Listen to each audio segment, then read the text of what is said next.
Эгер сиз чыркыраган чындыкты, жүрөккө жакын эмоцияны уккуңуз келсе, биздин модераторго жазылыңыз. Өзүнүн өлүгүн арткан үй бүлөлөр, бийлик үчүн тирүүлүгүн танып, Кудайды каратып калпты айткандар ачыкка чыккан.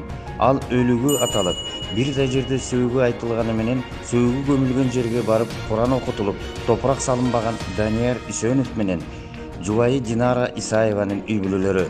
Данияр Үсөновдун арбагы Белоруссиядагы бийлик өкүлдөрүнө аралашып жүргөнүн, андагы өлкө президенти Лукашенко Данияр деп кайрылганы эфирде көрүнгөн. Ал эми ал адам "Мен Данил Рыцкиймен" деп өзүн атап, Данияр Үсөнов Филиппин аралдарында ажалга моюн сунганын жарыяла кылган. Анын жесиримин деген Динара Исаева бүгүнкү күнгө чейин Кыргызстан өлкөсүнүн ак үйүнүн, Кыргыз Республикасынын жогорку кеңешинин депутаты болуп келет. Жакында кайра дагы Динара Исаева шайлоого аттануусу айтылууда. Өлгөндүн тирилгендери бат болгон замана. Сокө үкөөсү Асылбекти салып бердиби? Өлкөнүн мурунку президенти Сооронбай Жээнбековду эл арасында эч кимге жакшылыгы жок, кара мөртөс, кекчил деп ошол эле кара кулжалык жердештери айтып жүрүшкөн. Ошол аңыз кептер сыртка суурулуп чыккандай.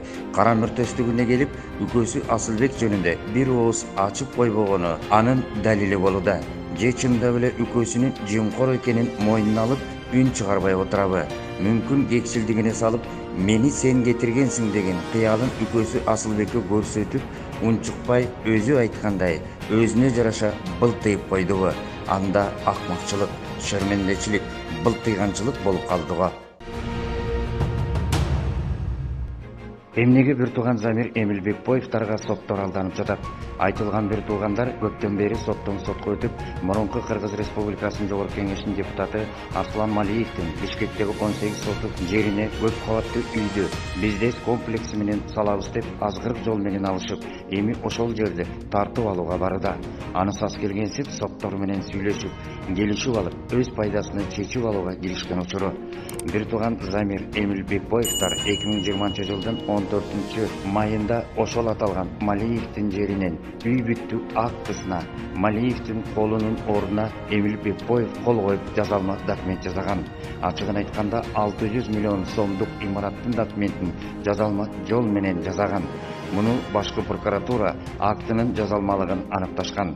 Кыргыз Республикасынын өкмөтүнүн 2019 жылдын 15 апрелиндеги номер 159 токтомуна ылайык мүлктүн талаштарындагы соттук алымдардын негизинде процессти караган сот Эшалиев Бишкектеги Чокморов Эркиндик көчөсүндөгү 18 сотук жерди мүлк деп карап, мамлекеттик бюджетке түшүшү 5 миллион сомдун ордуна 1000 сом гана алым гана акча алынган.